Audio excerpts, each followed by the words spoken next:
Hello everyone. सो जितनी भी divine फेमिनाइंस है, चाहे वो फर्स्ट वेव के हो, सेकेंड वेव के हो या थर्ड वेव के हो, सबकी इस टाइम पे पर्जिंग चल रही है। जो न्यू मून गया है आई गेस 17 को था, और उसके साथ साथ 717 का जो पोर्टल ओपन हुआ है वो यूनियन का पोर्टल है। लेकिन इस बार का जो न्यू मून था, अमावस्या, वो बहुत ही ज़्यादा पावरफुल था। ठीक है, उसकी एनर्जीज अभी भी हैवी है। जो भी ओल्ड रिलेटेड ट्रॉमास हैं, चाहे वो आपकी डिवाइन मैस्कुलाइन से हो, आपकी फैमिली से हो या कार्मिक पार्टनर से हो, वो सब कुछ सरफेस हो रहा है।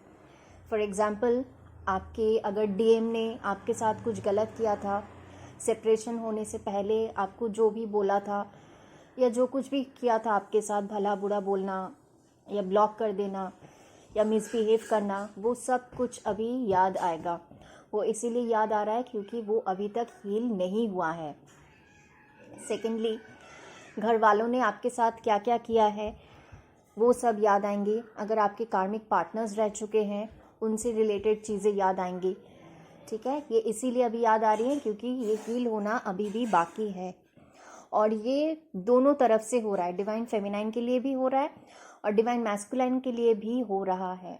डिवाइन मैस्कुलाइन को उनके कार्मिक पार्टनर ने कैसे चीट किया है, कार्मिक फैमिली ने कैसे ट्रीट किया है, वो सब कुछ उनको याद आ रहा है, ताकि मतलब सरफेस हो रहा है। उन्होंने अभी तक वो चीज़ हील नहीं किया है। इसलिए जैसे मैंने बोला है कि 7-1 का 7 जो पोर्टल था, उससे हमारा रियूनियन का पोर्टल ओपन होता है ट्विन फ्लेम्स का, जो कि 11-11 मतलब 11th नवंबर का जो पोर्टल आता है तब तक ओपन रहेगा। अभी से लेके 11-11 पोर्टल तक बहुत सारी रियूनियंस होंगी, कॉन्टैक्ट्स आएंगे, अचानक से कहीं से भी कॉन्टैक्ट आ सकता है। ठीक है, अचानक से मिलना हो सकता है, बहुत कुछ हो सकता है। तो कॉल पे बात हो सकती है या कहीं पे मिल सकते हैं आप लोग। जिन लोग का बहुत साल से सेपरेशन चल रहा है और बहुत अच्छे से इनवर्क किया है, स्पेशली उन लोगों के लिए ये है। डिवाइन फेमिनाइन आप लोग देख सकते हैं कि या आपको फील हो सकता है कि आपका जो लेफ्ट साइड है बॉडी का, वो बहुत ज़्यादा पर्च कर रहा है, क्योंकि आपकी जो फेमिनाइन साइड है वो अभी तक हील नहीं हुई है। इसके साथ साथ आपकी पास्ट लाइफ की जो भी ट्रॉमास है वो सब भी पर्ज हो रहे हैं। ठीक है, बॉडी में पेन होना, मतलब जितनी भी नेगेटिविटी है, जितने भी ट्रॉमा है, सब ऐसे ही रिलीज होते हैं। ठीक है, और कुछ कुछ तो असेंशन सिम्टम्स भी है। इस टाइम पे सबसे ज़्यादा जो 4 इम्पॉर्टेंट चक्रास हैं जो अपना इम्पॉर्टेंट रोल प्ले कर रही हैं, वो है सेक्रल चक्रा। सबसे पहले सेक्रल चक्रा। सेक्रल चक्रा से रिलेटेड अगर किसी को पर्जिंग हो रहा है तो आप देख सकते हैं कि आपका पीरियड्स डिले हो सकता है या बहुत जल्दी टाइम से पहले आपको पीरियड्स हो रहे हैं। जो डिवाइन फेमिनाइन फीमेल बॉडी में है उनकी बात कर रही हूँ। 10 दिन पहले या 2 हफ्ता पहले तक भी आपकी पीरियड्स हो सकती है। हेवी ब्लीडिंग हो रहा है बहुत ज़्यादा, वजाइना में बहुत तरीके का प्रॉब्लम्स हो रहा है, किसी को रैशेज हो रहे हैं, किसी को बर्निंग सेंसेशन हो रहे हैं, और किसी किसी को बहुत ज़्यादा यूरिन पास हो रहा है। आप 5-5 10-10 मिनट बाद आप टॉयलेट जा सकते हैं। ठीक है, किसी किसी का बहुत ज़्यादा मतलब सेक्सुअल एनर्जी इंक्रीज हो रहा है, एक सेक्सुअल क्रेविंग। ठीक है, ये जितने भी सिम्टम्स है सेक्रल चक्रा से रिलेटेड, जो भी पर्ज हो रहा है, ये सब के सब आपके पास्ट लाइफ सेक्सुअल ट्रॉमा से रिलेटेड है। पास्ट लाइफ में या इस लाइफ टाइम में भी हो सकता है, वो डिपेंड करता है आपकी जर्नी के ऊपर। हो सकता है पास्ट लाइफ में आपके साथ किसी ने ज़बरदस्ती किया होगा।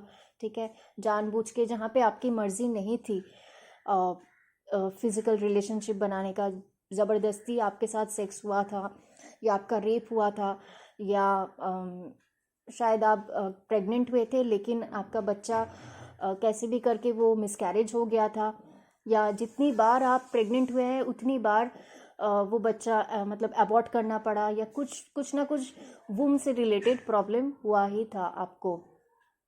तो ये सारी पास्ट लाइफ सेक्सुअल ट्रॉमा हैं जो अभी रिलीज हो रहे हैं। इसके बाद आते हैं सोलर प्लेक्सस चक्र पे, जो कि दर्शाता है मैस्कुलाइन एनर्जी को। मैस्कुलाइन एनर्जी अभी तक बैलेंस्ड नहीं है, ठीक है, तो इसीलिए सोलर प्लेक्सस चक्र से आप लोगों को प्रॉब्लम्स हो रही होंगी, जैसे इंडाइजेशन या बहुत ज़्यादा पेट में दर्द होना, खाना डाइजेस्ट नहीं हो रहा है, भले ही आप घर का खाना खा ले तब भी वो डाइजेस्ट नहीं हो रहा है, डायरिया हो सकता है, उल्टी हो सकती है, ठीक है, नौसिया टाइप का फील हो रहा है। तो ये हुआ आपका सोलर प्लेक्सस चक्र। अब थर्ड, हार्ट चक्र। हार्ट और थ्रोट चक्र रिलेटेड होता है, इसीलिए जब हार्ट और थ्रोट चक्र की पर्जिंग होती है तो उस टाइम पे कफ, आपको बहुत ज़्यादा कफ हो रहे हैं, म्यूकस फॉर्म हो रहा है बार बार, भले ही आप ठंडा खा रहे हो कि नहीं खा रहे हो। इसके साथ साथ ईचिंग हो रहा है, गले में प्रेशर फील हो सकता है, चेस्ट में ब्रीदिंग इश्यूज हो रहे हैं, ठीक है। थ्रोट चक्र सबसे ज़्यादा इम्पॉर्टेंट होता है हील करना इस टाइम पे, क्योंकि जब तक आप बोलेंगे नहीं, ठीक है, आपको बोलना पड़ेगा, क्योंकि इस टाइम पे कार्मिक अटैक्स भी बहुत ज़्यादा हो रहे हैं। तो जब कार्मिक अटैक होता है तब हमें चुप नहीं रहना है, हमें बोलना पड़ेगा, है ना, we have to defend our self. तो उस टाइम पे आपका थ्रोट चक्र अगर ब्लॉक रहेगा तो आप कैसे बोलोगे। इसीलिए ये जो चारों चक्रास है अभी इस टाइम पे सबसे ज़्यादा इम्पॉर्टेंट है इनको हील करना। बहुत ज़्यादा जैसे हम लोगों को पता है कि सैटर्न रेट्रोग्रेड शुरू हुआ है 17 जून से शुरू हुआ है, 4 नवंबर तक चलेगा सैटर्न रेट्रोग्रेड। तो इस टाइम पे जितनी भी आपकी कार्मिक रिलीज होनी है इस टाइम पे होगी, चाहे वो अच्छा हो या बुरा हो। जनरली जो हमारे बुरे कर्मास होते हैं वो इसी टाइम पे रिलीज होते हैं। तो आपको जॉब, करियर, फाइनेंस, हेल्थ से रिलेटेड इस टाइम पे मेजर इश्यूज हो सकते हैं, but it's only for the time being. जब ये कार्मिक रिलीज हो जाएगा उसके बाद ये सारे चीज़ें नॉर्मल हो जाएंगी। बॉडी में बहुत ज़्यादा हाई लेवल की लाइट कोड्स आप लोग रिसीव कर रहे हैं, इसीलिए एक्सट्रीम फैटिक आपको मतलब फील हो सकता है। बहुत ज़्यादा टायर्ड होना, पूरा दिन बेड पे पड़े हुए हैं, ठीक है, कुछ करने का मन नहीं कर रहा, मतलब बहुत ज़्यादा लेथार्जिक फील हो सकता है। तो जितना हो सके रेस्ट कीजिए, ठीक है, लेकिन ऐसा नहीं है कि पूरा दिन बेड पे पड़े रहना है। जैसे मैं हमेशा बोलती हूँ, बॉडी की मूवमेंट होनी चाहिए। अब आते हैं क्राउन चक्र। क्राउन चक्र की अपग्रेड हो रही है, इसके साथ साथ थर्ड आई भी एक्टिवेट हो रहा है बहुत जन का, तो इसीलिए सर में दर्द और चक्कर आना, ये दोनों सिम्टम्स तो बहुत ही हाईलाइटेड है जिन लोगों का अभी क्राउन अपग्रेड हो रहा है और थर्ड आई ओपन हो रहा है, ठीक है। कार्मिक अटैक्स घर से या जो लोग जॉब करते हैं वहाँ से भी हो सकता है, स्पेसिफिकली घर से सबसे ज़्यादा हो रही है उन डिवाइन फेमिनाइंस को जिनकी अभी तक शादी नहीं हुई है। हो सकता है आपको शादी के लिए प्रेशराइज किया जा रहा हो, ठीक है, जो आप मतलब बहुत ज़्यादा ट्रिगर हो रहे हैं ऐसे सिचुएशन में, फियर का इश्यूज पॉपअप हो रहा है, तो आप अपने फियर के इश्यूज पे काम करें। अगर शादी की बात चल रही है तो फुल्ली डिवाइन को सरेंडर करें, क्योंकि अगर कार्मिक मैरिज लिखा है ताकि आपका कर्मा रिलीज हो सके तो वो होके रहेगा, चाहे आप कुछ भी कर लीजिए, वो कोई रोक नहीं सकता। लेकिन अगर आपकी कार्मिक मैरिज नहीं लिखी हुई है, अगर आपकी शादी सिर्फ अपने डीएन से ही लिखी हुई है, तो ये दुनिया कितना भी कोशिश कर ले, कोई आपका कुछ बिगाड़ नहीं सकता, आपकी शादी नहीं होगी। भले ही आप मंडप तक भी पहुंच जाए, शादी के मंडप पे, वहाँ से भी आपकी शादी टूट जाएगी। तो इतना भरोसा आप डिवाइन पे रखें, क्योंकि इस टाइम पे बहुत ज़्यादा साइकिक अटैक्स भी हो रहे हैं और डिवाइन फेमिनाइंस को ये भी भ्रम हो रहा है कि यूनिवर्स नाम की कोई चीज़ है भी कि नहीं, डिवाइन है तो कहाँ है। हमें जो इतना प्रॉब्लम्स हो रहा है इस टाइम पे, हमें कोई सेव करने क्यों नहीं आ रहा है, ठीक है। तो ये आपके पेशेंस और आपके ट्रस्ट का भी टेस्ट है। डिवाइन देखना चाहते हैं कि आपको कितना भरोसा है उन पे। बहुत सारी डिवाइन फेमिनाइंस के माइंड में ऐसा भी चल रहा है कि और कब तक, कब यूनियन होगा, ठीक है, कब, इतना इनवर्क कर लिया, इतना साल हो गए सेपरेशन में है, अभी तक कोई कांटेक्ट नहीं, कुछ नहीं। सबसे पहले आप अपने आप से ये बात पूछिए कि क्या आप सच में रेडी हैं यूनियन के लिए, क्या आप पूरी तरीके से हील हो चुके हैं। अगर आज आपको लगता है कि आप पूरी तरीके से हील हो चुके हैं, जो नेक्स्ट 8/8 का पोर्टल आएगा या कोई न्यू मून फुल मून जो पावरफुल होता है उसमें आपकी फिर से पर्जिंग होना अगर शुरू हो गई, दैट मीन्स आप हील नहीं हैं। आपकी बैलेंस बिगड़ने में 1 सेकेंड नहीं लगता है। आपके कर्मास अभी भी क्लियर नहीं हुए हैं, ठीक है। एंसेस्ट्रल ट्रॉमा अभी तक आपने हील नहीं किया है, पास्ट लाइफ का ट्रॉमा अभी तक आपने हील नहीं किया है। बहुत कुछ रहता है जो हमें क्लियर करना है, उसके बाद जाके डिवाइन मैस्कुलाइन के साथ हम मतलब कांटेक्ट में आते हैं, ठीक है। तो ये कभी मत सोचिएगा कि रियूनियन होता है कि नहीं होता है, किसी और को चूज़ कर लेते हैं। अगर कोई सोलमेट ही मतलब अगर अट्रैक्ट कर ले तो उनके साथ ही चले जाएंगे, प्लीज़। मैं बिगेस्ट एग्जाम्पल हूँ, मैंने अपनी जर्नी आप लोगों के साथ शेयर की हुई है।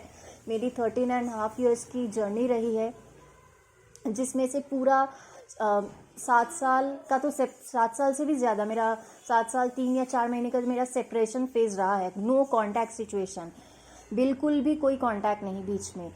तो मैं बोल रही हूँ यूनियन होता है, ठीक है, यूनियन होता है, डिवाइन मैस्कुलाइन के साथ शादी भी होती है।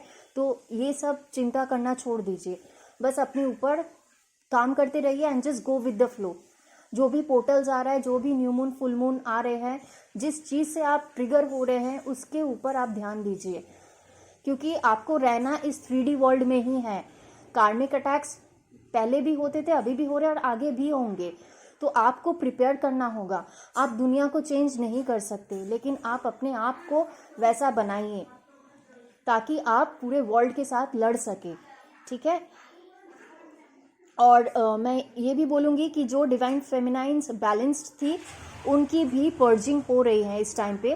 तो it's okay, it's absolutely all right, क्योंकि छोटा मोटा जो रह गया है हील होना या थोड़ी बहुत जो बाकी रह गई है वही इस टाइम पे अभी हील हो रही है, ठीक है। अपना ध्यान रखिए। मैं एक अलग वीडियो लाऊंगी डिवाइन मैस्कुलाइन के ऊपर कि उनकी करंट एनर्जी क्या है। तब तक के लिए टेक केयर, अपना इनर वर्क अच्छे से करें एंड प्लीज़ जितना हो सके अगर रोना आ रहा है तो रोते रहिए, क्योंकि रोना गलत नहीं है। आप रो रहे हैं मतलब आप हील हो रहे हैं, ठीक है। Thank you.